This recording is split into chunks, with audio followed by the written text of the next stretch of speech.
listen. Now follow me. May those cursed who curse the day, those who are ready to arouse Leviathan. It's a conjuring.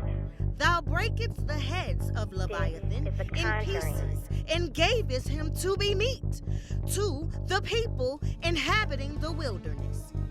You see, the Leviathan is allegorical to our experience. Leviathan is the monstrous serpent in the water. It is the impending threat. Think, how did we enter this realm? From your mother. We entered the realm through the black hole. What has to break before we fall? The water. The water. It's no surprise that you will enter waters and serpents on this journey. Makes sense? Oh, and we need to stop calling them serpents and call them by their true name.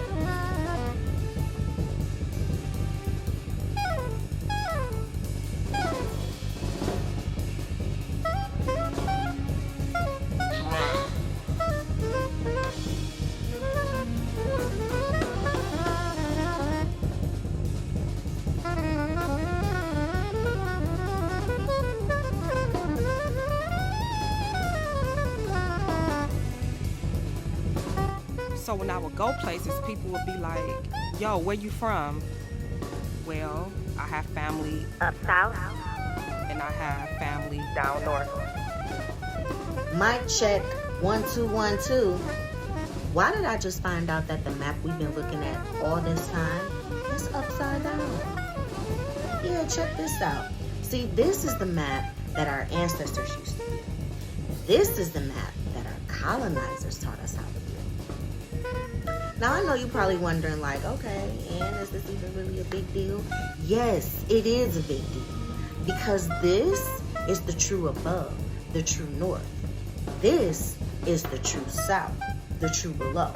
And when you start interfering with the rhythm of the universe, you start interfering with the human psyche. And what does that change? Everything.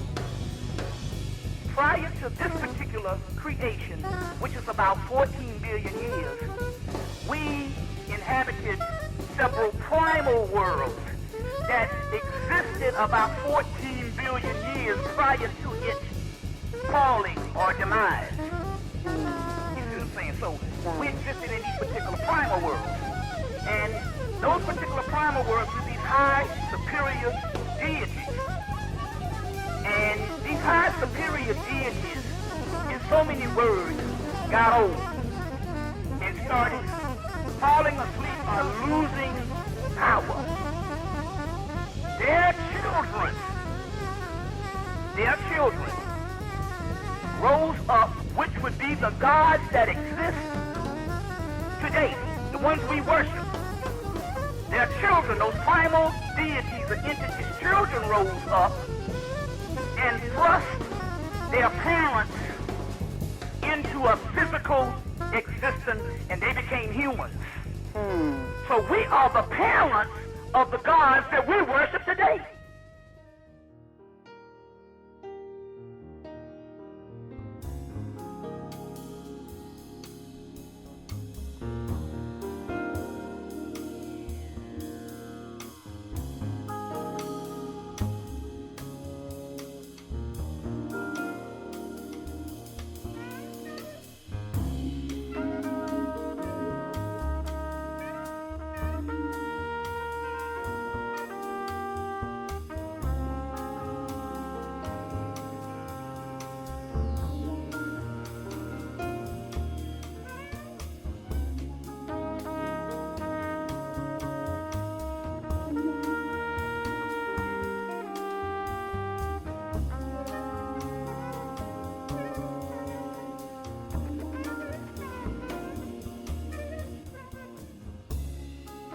When I lost my brother, when I lost Farad, the biggest hurt was the look in my mother's eyes. And I was trying to blame the city for it, right? And this journey has taught me that you really have to search within. So why do you think Detroit is so special? No, Why did Master Farah Muhammad come and here. Honorable Elijah Muhammad come here to Detroit? Master Farad Muhammad came all over America, and he was in search of the lost tribe of Shabazz, which is who we are, black people, the lost tribe. And so that when he worked his way around here, that's where he found the lost tribe of Shabazz. And the elders had sent him out looking for us because they said that it's time for them to come back into their rule. We have a certain amount of time to rule, and we had been under this slavery, so we had not had our complete rule. So he had to come out and find us. And when he came here, came to Hastings Street, and there we were, the lost tribe of Shabazz, in a terrible condition. I don't know if you know anything about Hastings Street. That was a community for black people. And it was a lot going on down there. He was so moved at our terrible condition. From what I'm told from some of the old believers, he sat down on the curb and cried because he was so upset that the God of the universe was walking around drunk, gambling, fighting, killing each other, all kind of stuff.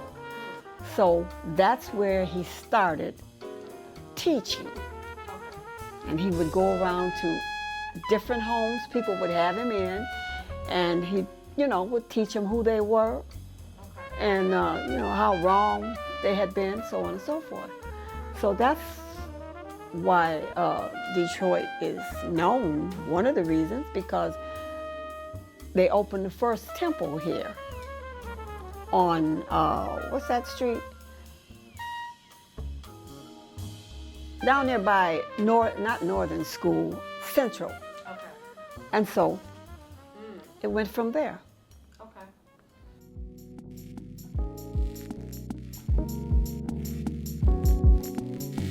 Detroit is very special. They're star forts. Walk up to those buildings and you will see yourself.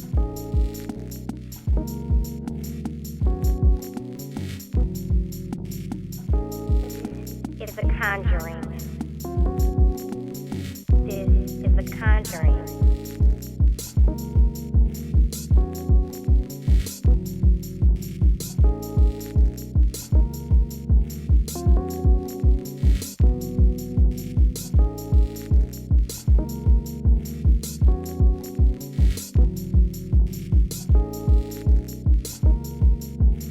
By studying my family, I basically studied America.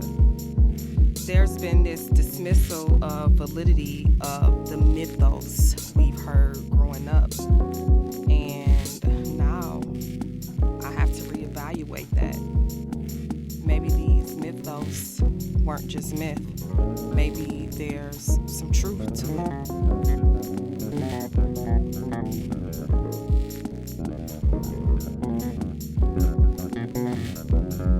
The more I searched, the more I realized everything I needed to know was right before my eyes.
Thank you for watching my film.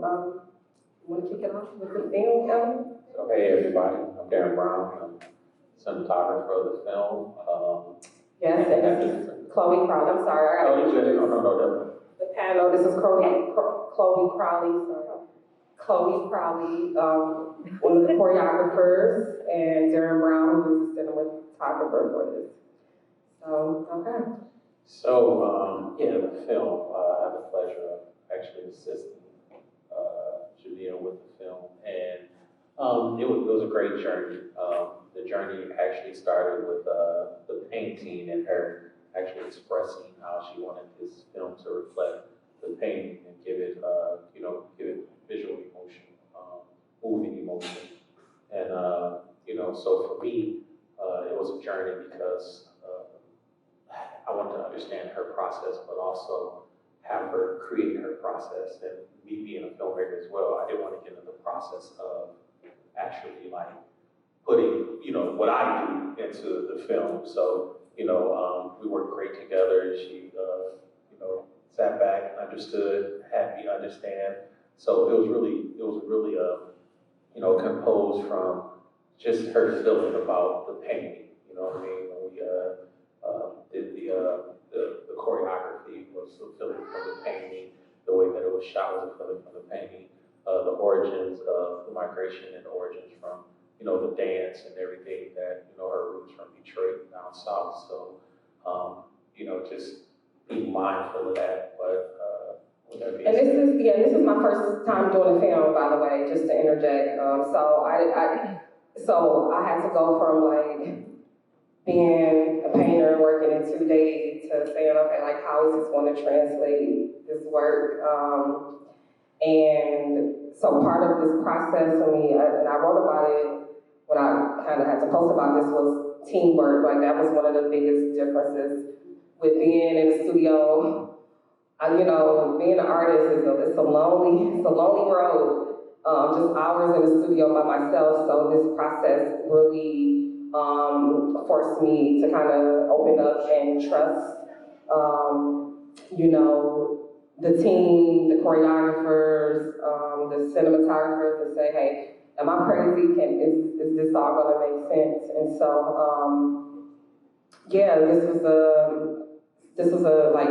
it was such a challenge, and this is a year's work, and it's so crazy. Like this is a year of drama and intensity, and it's 11 minutes, right? Like that's how beautiful it is. And so the reason I tapped these individuals for this project because it would have been really convenient for me to use someone in either DC or New York, because I have a lot of friends and acquaintances, that were on the East Coast. I was living on the East Coast at the time, but it felt really important for me as I'm, planning myself in Detroit and also here in Mississippi with me. Eventually, I'll be dividing my time between Mississippi and Detroit, but I wanted to make sure that this film had that Mississippi Southern feeling, that Southern touch. I'm a Jackson State alum. I marched in a band, okay? And so I admired Chloe's work just for years with the J-Sets. Those of you who don't know, she's the choreographer for the illustrious J-Sets. And so how I'm thinking is like, oh, I need the best talent. And we know, Chloe's the cream of the crop. And for Darren, I don't know if y'all of you are not familiar with Darren's work. Darren is a major filmmaker in Detroit. And so, calling in Mike, who's the guy who's doing the Detroit jig, and he's the other choreographer. It just was like, I literally called the best that I knew and the people who I could rely on, and they showed up. And so, I have questions for you, but I want to ask Chloe. So I gave you an assignment, and let's talk about the assignment that I gave you for this film with the girls. All right. So, for one, it's always just a pleasure to work with other creatives in general, being a creative myself, whether it's cinematography, whether it's art or visual art, theater or anything, but to hear your vision, and every time the countless Zoom calls that we had, every time your thing was, I just keep seeing water, I just keep seeing water, I just keep seeing free flowing, I keep seeing water, and I'm like, okay. So it's this intense pressure to provide what your vision is while also still staying true to what my vision is as a creative person. It was a little stressful, but it was fun in the process as well, because I think we both respected each other. And you will say, well, yeah, just go with it. And I'm like, no, this is your thing, and I wanted to produce exactly what you wanted, and I didn't know exactly what you wanted. All I knew was water. And that's how she would tell me, like, just water, and just have the girls moving. Water, I'm just seeing water. And that's all she would keep giving me, like, you gotta give me some more, Jamea, I need some more.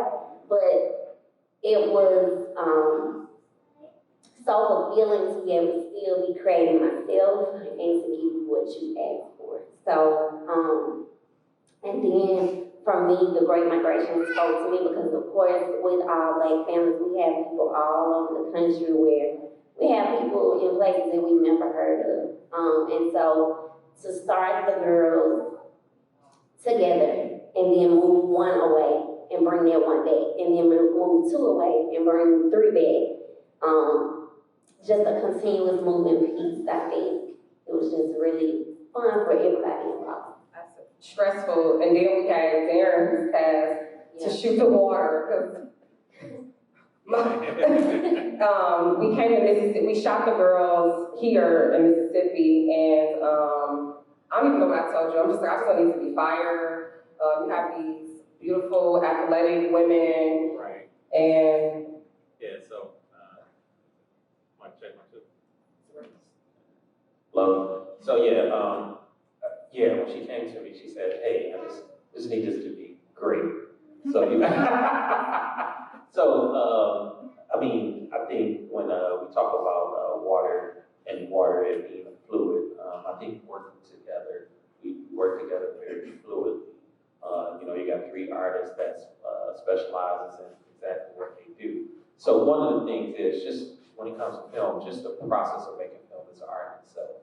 So what I commend Jamea on doing is learning that process in such a short amount of time, because she didn't say, but she also edited as well. So she was hands-on on the entire process, but creative enough to be a little hands-off. You know what I'm saying? So she allowed creatives to create as well. So even when she went and said, hey, this is what it is, I think she was just, it was so funny, because when we were doing things, she was so in awe of her process and her vision that she just sat back and smiled a lot of the time. Yeah, so it was, that was just filling in itself. And then just shooting in these multiple locations. I mean, we shot that first one that was cold as ever. It was the coldest day in Detroit. Literally the coldest day in Detroit. Yeah, so it was very cold. So, but just to stand out there and brave the elements and still be able to, maintain mental fortitude to keep that vision there. Like I said, it's just an art in itself, because it's a lot of things that could go wrong, especially with film, because film is a team sport. And, for someone to maintain the team, keep it going, and then all of us still sit here and being able to explain our creative process is just commendable on all levels when it comes to film. So to do a painting and then turn around and do a film, I'm telling you, hats off to you. So one piece I didn't, this whole film was originally scored by Antoine Roney and Kojo Roney and my son Jeremiah Collab. And the Roneys are Harlem-based, and my son is in Detroit with me. And so part of this project was going to New York and getting it scored. And I remember I had my cousin who shot some of the film. So the woman who's speaking is my 88-year-old cousin. She just turned 88 this year. And we actually met right before I moved back to Detroit. We were estranged from each other. She's my grandfather's niece, and we met. And, you know, to include her story, her experience of Detroit from a Muslim perspective was like, it was so amazing. And so I look at this process because I do a lot of mixed media collage work, and one of the things that I told them is like, yo, I just trust y'all. I'm gonna give you this task. I don't wanna control it too much. I'm just gonna lean on you and really trust your genius and incorporate it in. So it was really representational of my work, which is like, I'm super laid back, like just do what you do, I trust you. So between that and the music, I wanted to have jazz. And to me, the jazz it resonates with like my interests, but I'm from Howard. I attended Howard University for graduate school, and my mentors, James Phillip, Akili, Ron Anderson were part of the artist collective called Afro-Cobra, which was an artist collective that, you know, their height was, well, I can't say their height because they're still thriving, but in the 60s, they were part of the Black Arts movement, and Jeff Donaldson, who's the founder of this artist collective, you know, he felt that jazz was a very important component of like our vernacular. And if you look up the work of Afro-Cobra, you see that they use a lot of text in their work. So my cousin, when he first saw the word, I let him see, he's like, oh, they have, what's up with the colorful letters? I'm like, do you know my work? I got colorful work. And the text, which was, you know, I'm thinking of this process in a very painterly fashion, like I want it to be very colorful text in it. And, you know, that's also an ode to, you know, my Afro-Cobra mentors who utilized a lot of text.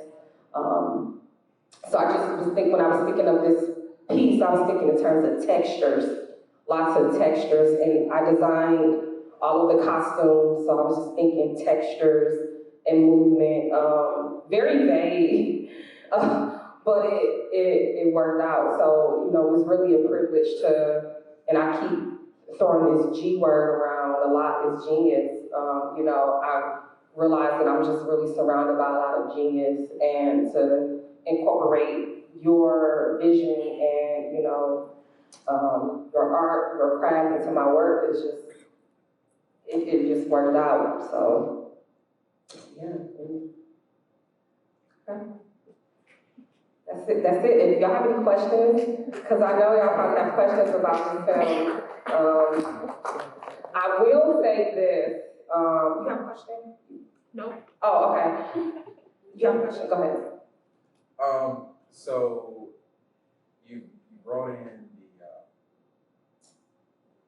the Nation of Islam into your film, and so like my thing is like, how does religion affect like your art as well as, you know, your colors and everything? But how do you bring religion into your art as well? Yeah, it's not necessarily religion. No, I don't even look at myself as a. When I think about my work, I don't think of it as, well, I will say this. My work originally is inspired by a lot of Catholic iconography, Christian iconography. Like, that's my origins if you study my work. So absolutely, that's there. But I don't even look at it with my cousin Lenora, who's talking about it. I don't necessarily look at it like as a religious perspective. That's like her observed experience, cultural perspective. And that's when this concept of religion transcends the constructs of religion, and she's speaking of a very particular time in Detroit. So one of the questions I asked her was like, why is Detroit what's so special about Detroit? Because I was away from Detroit for 21 years and I was relocated back. The city is so grandeur, the architecture, and, you know, when I asked her that question, that answer was very unexpected. And as I'm like, you know, this is part of, and she was one of the original followers of the Honorable Elijah Muhammad. So this is an 88-year-old woman who had this lived testimony of Detroit this leader coming to Detroit and being really hurt by the condition of the people. So I wouldn't personally describe it as this is the religious perspective. This is a cultural perspective of a history of Detroit that is really pertinent to that city. When you begin doing the research and you look at the Marcus Garvey movement, Detroit was really popping, period. And so I felt that it was really essential to incorporate that. And oftentimes, not only when we talk about history, art history in America, it's really through like the Christian lens, right? What does the Islamic lens look like? What is that? And so for me to even hear that, because most of my family is Catholic, and I discovered that a large portion of my family is atheist. My grandfather was an atheist. This is one of the things that I learned, and finding out his family had ties to the Mormon church. So when we talk about religion in relationship to migration in terms of the quote-unquote Black experience, we have to talk about these various doctrines, I have both the Catholic perspective, both the Nation of Islam perspective in it, and I have the Mormon perspective, and my family history. So, and to me, what that opened up for me was like how we're part of every element, and when I say we, our history, our family history, things that we don't know is part of every element of the America's history, actually global history. And so as I began thinking about this concept of migration and really diving into the Americas, and I identify as a Black Indigenous person because my grandmother identified as Choctaw. And so I respect that side of my family, but it's not limiting yourself to this monolithic, this monolithic voice. And like, hey, I'm part of all of this history. And when we talk about migration, it's like, which migration? Because when you research history, we've been migrating forever. Let alone the migrations that's instigated by weather. We saw it with Katrina, people leaving New Orleans, coming to Texas, etc. And we see it repeated over and over. So my question is, which migration? And when you look through indigenous lens, it's like, well, we've been running from water and weather since Atlantis. Which migration are we talking about? So within this exhibition, within this film, once you go back and watch it, you see the wide, this breadth of history that I'm pulling for, which includes the Islamic, the Christianity, we're not even from this planet. You see what I'm saying? Like this, I'm a galactic girl. So all of that is within a film, and that was one of the really cool things of making this film, was like I'm not limited to like earthly perspectives. With the girls dancing, you see an aerial view of a plane. This is me flying from LA back to Detroit, and within this film was an aerial view of me flying over the Mississippi River, and it was this winding snake, and I placed the girls dancing on top of that, right? So, yeah, all of that history is there. Yes. To follow up that, so you have a quote, or use a quote from, I don't know what to call, he's a teacher, but yes, the philosopher, Bobby Hemming. Bobby. Yes. And he says that we're the parents of the gods that we worship today. Yes. So how do you use that? Because that goes into what you were saying. It goes to everything that I'm saying. So that's the thing about looking at history and doing research, right? I just talked about two perspectives. I said you have the Christian perspective, you have the Islamic perspective. What's up with the indigenous perspective? What that look like? And when you begin to look at indigenous perspective and ancient perspectives, we're not even on this planet. It's galactic. Now we're speaking from a very metaphysical, quantum physics perspective. And so you hear Bobby Hemmett, him talking about this. This is like some really high metaphysical conversation that's going on. So that's part of it. So that really kind of speaks to the multiplicity of quote-unquote blackness, right? And when I say quote-unquote blackness, I'm saying that as a construct because my family, our histories transcends this construct.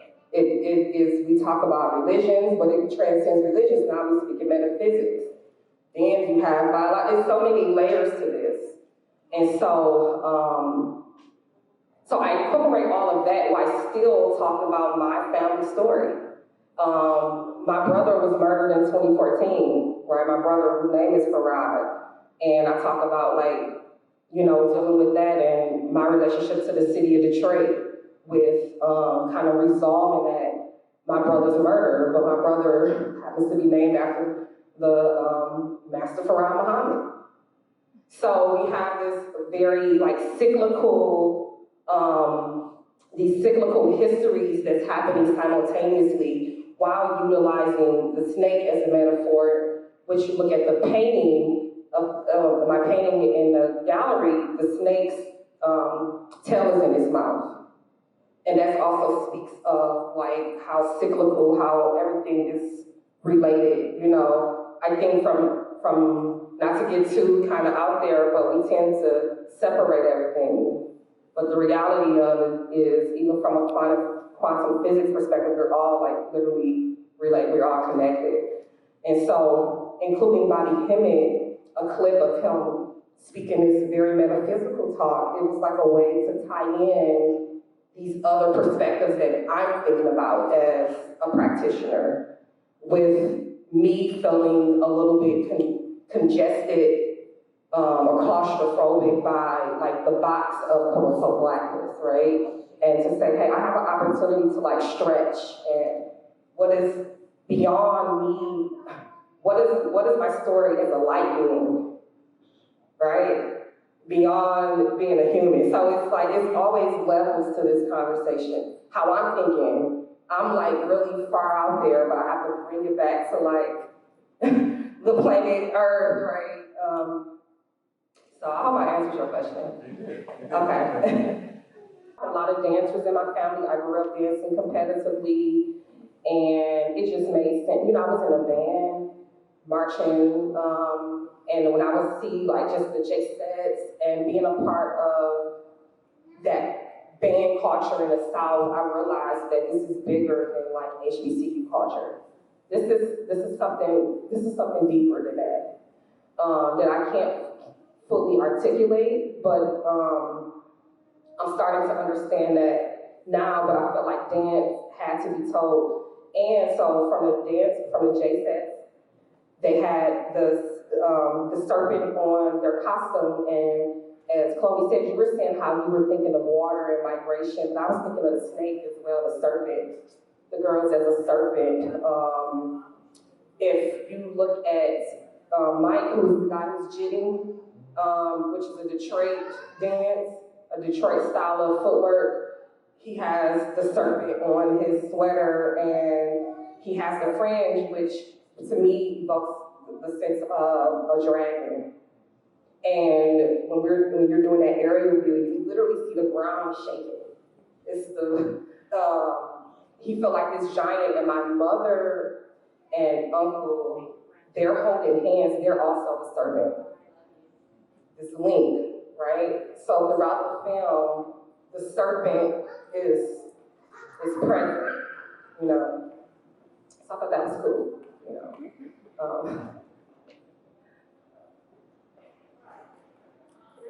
Yes, ask questions. So one, I just want to point out that all of the dances in the film are not J6, but they are from Mississippi or Jackson. Thank you for that. If they're not J6, they're from Jackson. Okay. But what was important for me, even though you expressed, wanting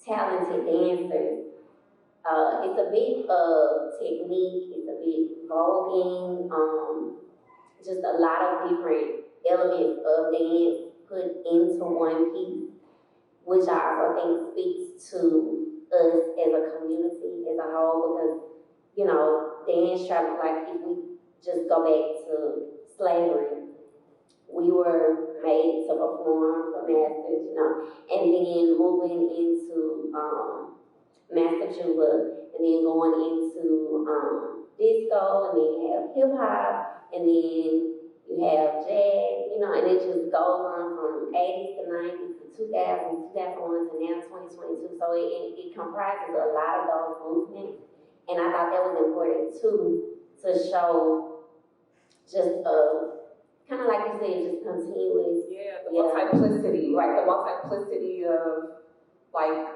the breadth of our DNA and experience, and so if you like, so the film essentially becomes this like gumbo of culture. Right. It's literally a gumbo of Everything. yeah, absolutely. And the music just like it just makes it all better for me.